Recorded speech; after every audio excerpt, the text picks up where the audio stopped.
హైదరాబాద్ లో కృత్రిమ కొరత సృష్టించి జలమండలిని తద్వారా ప్రభుత్వాన్ని బద్నాం చేసేందుకు నీటి కుట్రలు పన్నినట్లుగా తెలుస్తోంది. గ్రేటర్ హైదరాబాద్ తో పాటు ఔటర్ రింగ్ రోడ్ పరిధిలోని ప్రాంతాలకు సరిపడా నీళ్లు ఉన్నప్పటికీ సరఫరా చేయకపోవడం ఈ అనుమానాన్ని బలపరుస్తుంది. వివిధ జలాశయాల నుంచి రోజుకు 2800 మిలియన్ లీటర్ల నీటిని తీసుకొస్తున్నప్పటికీ లోటు పడుతుండటంతో ఏం జరుగుతుందో అనే ప్రశ్నలు వస్తున్నాయి. కొందరు లైన్ మెన్లు రాజకీయ పార్టీలకు పావుగా మారి ప్రభుత్వం మారిన నేపథ్యంలో నీటి కష్టాలు మొదలయ్యాయి అనే ప్రచారానికి ఊతమిస్తున్నట్లు ఆరోపణలు వస్తున్నాయి.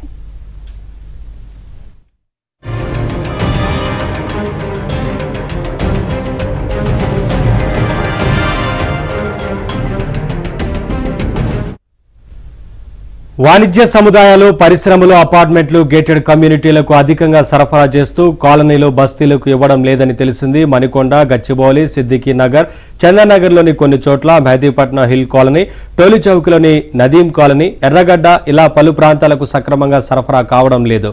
వచ్చిన లో ప్రెషర్ ఉంటోంది. ఈ తంతు కొందరు జీఎంలు, మరికొందరు డీజీఎంలు, పలువురు మేనేజర్ల కనుసన్నల్లోనే సాగుతోందనే ఆరోపణలున్నాయి. ఇటీవల మణికొండ డివిజన్ జీఎంను బదిలీ చేశారు. ఆ స్థానంలో వచ్చిన జీఎంకు ఉద్యోగులు ఎవరూ సహకరించడం లేదని తెలిసింది. పలు ప్రాంతాలకు సరఫరా కూడా నిలిపివేసి కొత్త తలనొప్పులు సృష్టించినట్లు సమాచారం. ఉన్నత స్థాయి ఒత్తిళ్లు, ప్రజల నుంచి ఫిర్యాదులు రావడంతో చివరకు పాత జీఎంను కొనసాగించారు.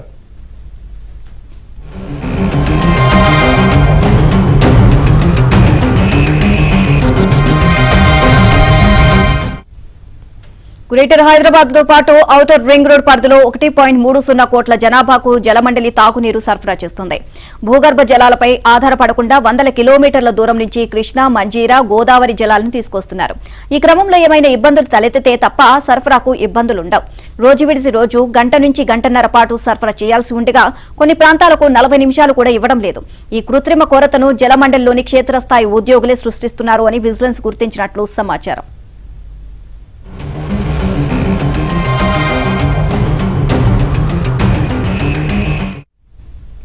100 మిలియన్ లీటర్ల అధికంగా సరఫరా చేసినా నీళ్లొస్తాయి లేవనే ఫిర్యాదులపై ఆరా తీయగా అసలు విషయం బయటపడిందని చెబుతున్నారు. వేసవిలో మెరుగ్గా పనిచేసి దాహర్తి తీర్చాల్సిన కొందరు అధికారులు, ఉద్యోగులు అందుకు భిన్నంగా రాజకీయాలు చేస్తున్నారని విజిలెన్స్ నిర్ధారణకు వచ్చినట్లు తెలిసింది. కాగా జలమండలిలో 24 ఆపరేషన్ మెయింటెనెన్స్ డివిజన్లున్నాయి. వీటిలో నచ్చిన పోస్టింగ్ కోసం కొందరు జీఎంలు, డీజీఎంలు, ఎమ్మెల్యేలకు పూర్తి విధేయులుగా మారారు. మరోవైపు గత ప్రభుత్వంలో తాగునీటి సరఫరా నిర్వహణ సామర్థ్యాలను పరిగణలోకి తీసుకోకుండా తమకు పనికి వచ్చే వారిని కూర్చోబెట్టారు. ఇలా 10 ఏళ్లుగా ఒకే చోట ఉన్నవారు 40 మంది వరకు ఉన్నారు. వీరి బదిలీకి ఉపక్రమించగానే కొందరు ఎమ్మెల్యేలు ఒత్తిళ్లు తెచ్చినట్లు తెలిసింది.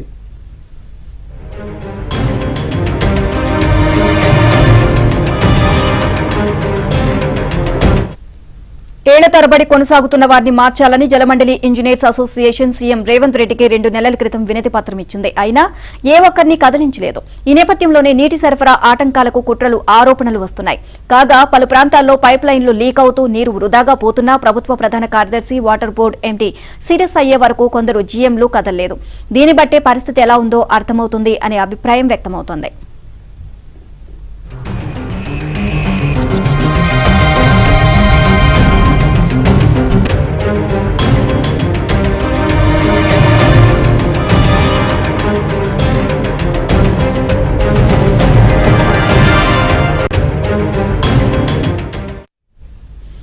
తాగునీటి సరఫరాలో క్షేత్రస్థాయిలో లైన్మెన్లు కీలకం. వీరిలో చాలా మంది గత ప్రభుత్వంలో నియమితులయ్యారని చెప్తున్నారు. కొందరు ఎమ్మెల్యేలు, కార్పొరేటర్ల అనుచరులుగా ఉన్నారని అంటున్నారు. ఇక నగరంలో నీటి సరఫరాను పూర్తి లైన్మెన్లకు వదిలేశారు. పలువురు ఇష్టానుసారంగా వ్యవహరిస్తున్నారు అనే ఆరోపణలు ఉన్నాయి. ఇక నివాసితుల నుంచి ప్రతి నెల డబ్బులు తీసుకుంటున్న చోట అధికంగా ఇస్తున్నారు అనే ఫిర్యాదులు కూడా ఉన్నాయి. ఇదే అంశానికి సంబంధించి మరిన్ని అప్డేట్స్ మా కరెస్పాండెంట్ ప్రవీణ్ అడిగి తెలుసుకుందాం. ప్రవీణ్, హైదరాబాద్ లో సరిపడా నీళ్లైతే లేవు, దీనికి సంబంధించి అధికారులే కారణం అని చెప్పి తెలుస్తుంది. ఓవరాల్ గా అప్డేట్స్ ఏంటి? ఎస్ నీలిమ, జలమండలి అధికారుల తీరుతో ప్రజలందరూ కూడా విసిగిపోతున్నటువంటి పరిస్థితి కనిపిస్తూ ఉంది. ముఖ్యంగా గ్రౌండ్ వాటర్లో పూర్తిగా భూగర్భ జలాలు అడుగంటిపోవడంతో పూర్తిగా సర్ఫేస్ వాటర్ మీద ఆధారపడుతూ ఉన్నారు. ముఖ్యంగా ఔటర్ రింగ్ రోడ్ పరిధిలో ఉన్నటువంటి అందరూ, అన్ని మున్సిపాలిటీలు కావచ్చు, జిహెచ్ఎంసీ ఏరియాలకు సంబంధించి కావచ్చు, పూర్తిగా జలమండలి అధికారులు ఇస్తున్నటువంటి వాటర్ మీద ఆధారపడినటువంటి పరిస్థితి కనిపిస్తూ ఉంది. పూర్తిగా గత ప్రభుత్వంలో ఉన్నటువంటి అధికారులు ఎవరైతే నియమించారో, గత ప్రభుత్వంలో ఉన్నటువంటి రాజకీయ నాయకులు ఎవరో ఒత్తిళ్ల మేరకైతే జీఎంలు, డీజీఎంలు ఎవరైతే ఉన్నారో వాళ్లే ఇంకా కొనసాగుతూ ఉన్నారు. వాళ్ళ కనుస కన్సర్న్లోనే మొత్తంగా జీఎం, డీజీఎం, మేనేజర్ అలాగే చివరాఖరికి వచ్చే లైన్మెన్ వీళ్ళ నలుగురు వ్యవహారంలోనే వీళ్ళ కన్సర్న్లోనే మొత్తం ఈ తంతంతా కూడా నడుస్తున్నట్టుగా తెలుస్తా ఉంది.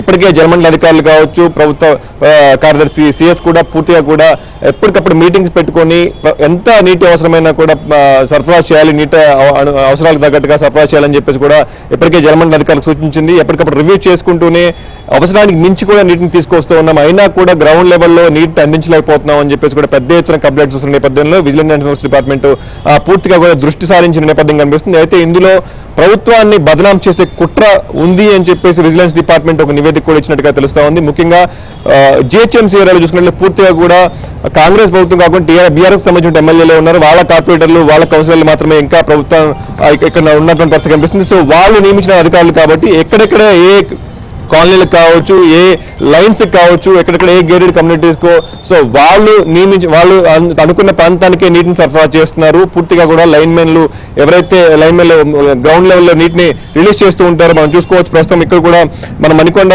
ఉన్నాము, ప్రస్తుతం ఇక్కడ కూడా ఒక లైన్మెన్ నైట్ రిలీజ్ చేస్తూ ఉన్నారు. సో వీళ్ళు గ్రౌండ్ లెవెల్లో ఉంటారు, వీళ్ళు ఎక్కడికైతే రిలీజ్ చేస్తూ ఉంటారో అక్కడ మాత్రమే దాదాపుగా రోజు గంటన్నర పాటు నీటిని విడుదల చేయాల్సి ఉంటుంది. కానీ ప్రస్తుతం చూసుకున్నట్లయితే కొన్ని ప్రాంతాల్లో 40 నిమిషాలు 30 నిమిషాలు వస్తుంది, అది కూడా ప్రెజర్ 40 mm మినిమం ఉంటుంది, కానీ ఎక్కడ కూడా తక్కువ సరఫరా అవుతా ఉంది అని చెప్పేసి చెప్తా ఉన్న పరిస్థితి కనిపిస్తుంది. ముఖ్యంగా ఈ జిహెచ్ఎంసీ ఏరియాలో చూసుకున్నట్లయితే ముఖ్యంగా బస్తీలలో కావచ్చు, చిన్న చిన్న కాలనీల్లో కావచ్చు, ఎక్కడ కూడా 2 రోజులకు ఒకసారి నీటి సరఫరా చేయాల్సి ఉన్నప్పటికీ కూడా నీటి సరఫరా కావట్లేదు. దాదాపుగా 4-5 రోజులు కూడా నీటి సరఫరా చేయలేకపోతున్నాం అని చెప్పి చెప్తా ఉన్నారు. సో దాదాపుగా 2600 మిలియన్ల సంబంధించినటువంటి అవసరాలు ఉంటాయి, కానీ ఇంకా 100 మిలియన్ల లీటర్ల నీటిని ఎక్కువగా తీసుకొస్తున్నప్పటికీ కూడా గ్రౌండ్ లెవెల్ ఇలాంటి కంప్లైంట్స్ ఎక్కువ అవుతా ఉన్న పరిస్థితి కనిపిస్తూ ఉంది. ముఖ్యంగా 10 ఏళ్ల తరబడి ఒకే ప్రాంతంలో జీఎంలు కావచ్చు, ఏజీఎంలు కావచ్చు తిష్ట వేసుకుని కూర్చొని ఉన్నారు. సో ప్రస్తుతం మన మణికొండలోని ఈ మణికొండకు సంబంధించినటువంటి ఇదే ఆఫీస్లో పనిచేస్తున్నటువంటి జీఎంను గతంలో అధికారులు మార్చినప్పటికీ కూడా తిరిగి మళ్ళీ 3-4 రోజుల వ్యవధిలోనే అదే జీఎం ఇక్కడ పోస్టింగ్ సంపాదించుకున్నాడు. తనకి కొత్తగా వచ్చినటువంటి జీఎంకి ఇక్కడ ఉన్నటువంటి అధికారులు ఎవరు కూడా సహకరించకపోవటము, అలాగే ప్రస్తుత పరిస్థితుల్లో చూసుకున్నట్లయితే ఈ నీటి ఎద్దడి కొనసాగుతూ ఉంటుంది. కాబట్టి ఈ ప్రెజర్ పాయింట్లు ఎవరైతే వర్క్ చేస్తూ ఉంటారో వాళ్ళని నియమించామని చెప్పేసి కూడా అధికారులు మళ్ళీ ప్రజలకి చెప్పే ఉద్దేశం కూడా ఇక్కడ మనం చూసాము. అయితే ప్రస్తుతానికైతే పాత జీఎంఏ కొనసాగుతూ ఉన్నాడు. సో ప్రస్తుతం పూర్తిగా కూడా అనుకున్న దానికన్నా కూడా నీటి సరఫరా చాలా తక్కువగా సరఫరా చేస్తున్నాం అని చెప్పేసి పెద్ద ఎత్తున కంప్లైంట్స్ వస్తున్నటువంటి పరిస్థితి మనం చూస్తూ ఉన్నాము. ముఖ్యంగా లైన్మెన్లు కూడా కొత్త కనెక్షన్స్లో కావచ్చు, పాత కనెక్షన్స్లో కావచ్చు, ఎక్కడ కూడా కావాలంటే లక్షల రూపాయలు దండుకుంటా ఉన్నారు, కొత్త కనెక్షన్ కావాలంటే లక్షల రూపాయలు దండుకుంటా ఉన్న పరిస్థితి కనిపిస్తూ ఉంది. అలాగే కొన్ని కాలనీల్లో అయితే గేటెడ్ కమ్యూనిటీలో కావచ్చు మనీ తీసుకొని కొంత ఎత్తున పెద్ద ఎత్తున వాళ్ళకి కావాల్సినటువంటి టైంని ఎక్కువ కూడా కేటాయించి అక్కడికి పంపిస్తున్నారు. దానికి సంబంధించినటువంటి టైంని వాళ్ళకి సంబంధించిన నీటిని చిన్న చిన్న బస్తీలకు సంబంధించిన వాటిలో కట్ చేస్తూ ఉన్నటువంటి పరిస్థితి కనిపిస్తూ ఉంది. ముఖ్యంగా లోకల్ కౌన్సిల్లో కావచ్చు, లోకల్ పొలిటీషియన్స్ లీడర్స్తో వాళ్ళ కన్సర్న్లలో కూడా పూర్తిగా ఈ తంతంతో కొనసాగుతూ ఉంది. ఈ నేపథ్యంలో ఇప్పటికే విజిలెన్స్ పూర్తిగా నివేదిక ప్రభుత్వానికి కూడా సంబంధించినట్టుగా తెలుస్తూ ఉంది. సో ప్రభుత్వం ఎక్కడికక్కడ అంటే రేవంత్ సర్కార్ వచ్చిన తర్వాత నీటి ఎద్దడి కొనసాగుతూ ఉంది. మొత్తంగా తెలంగాణ రాష్ట్ర వ్యాప్తంగా బోర్డులన్నీ కూడా దాదాపుగా 10 మీటర్లు 15 మీటర్ల లోతులో వెళ్ళిపోయాయి. పూర్తిగా సర్ఫేస్ వాటర్ మీద కృష్ణా గోదావరి జిల్లాలు మంజీరా వాటర్ మీద ఎక్కువ ఆధారపడిన పరిస్థితి కనిపిస్తూ ఉంది. ఎక్కడ కూడా నీటి ఎద్దడి రాకుండా చర్యలు తీసుకోవాలని చెప్పేసి అటు జలమండలితో కావచ్చు, రెవెన్యూ అధికారులు, జిహెచ్ఎంసీ అధికారులు ఎప్పటికప్పుడు రివ్యూ చేస్తున్నారు. కానీ రివ్యూ చేస్తూ అధికంగా సరఫరా చేస్తున్నప్పటికీ కూడా వాటర్ ట్యాంకర్స్ కూడా అధికంగా కేటాయించినప్పటికీ కూడాను ప్రస్తుతం గ్రౌండ్ లెవెల్లో మాత్రం అది ఎక్కడ కనిపించట్లేదు. గ్రౌండ్ లెవెల్లో వాటర్ ట్యాంక్స్ పంపించినా కూడా 2-3 రోజులు ఒక్కొక్క ట్యాంకర్ రావడానికి ఒక్కొక్క అపార్ట్మెంట్కి పడుతుంది. సో పూర్తిగా కావాలని కుట్ర చేస్తున్నారు, కొన్ని కాలనీస్కి కొన్ని ఏరియాస్కి కావాలని నీటిని బ్లాక్ చేస్తున్నారు అని చెప్పేసి కూడా పెద్ద ఎత్తున కంప్లైంట్స్ వస్తాయి. ఈ నేపథ్యంలోనే అధికారులందరూ మరొకసారి విజిలెన్స్ ఇచ్చిన నివేదిక మీద దృష్టి పెట్టేసుకుని దాదాపుగా 10-15 సంవత్సరాల నుంచి ఒకే చైర్లో కూర్చున్నటువంటి అధికారులు, ఇంజనీరింగ్ డిపార్ట్మెంట్ ఏదైతే వాళ్ళు ఒక లిస్ట్ ఇచ్చారో ఆ లిస్టులో ఉన్నటువంటి అధికారులను కూడా మార్చాలి అని చెప్పేసి కూడా, మార్చకపోతే ప్రభుత్వం ఇంకా వచ్చే నెలలో ఇంకా నీటి ఎద్దడి ఇంకా అధికం అవుతుందని చెప్పేసి కూడా ప్రభుత్వం దృష్టికి కూడా తీసుకొస్తున్న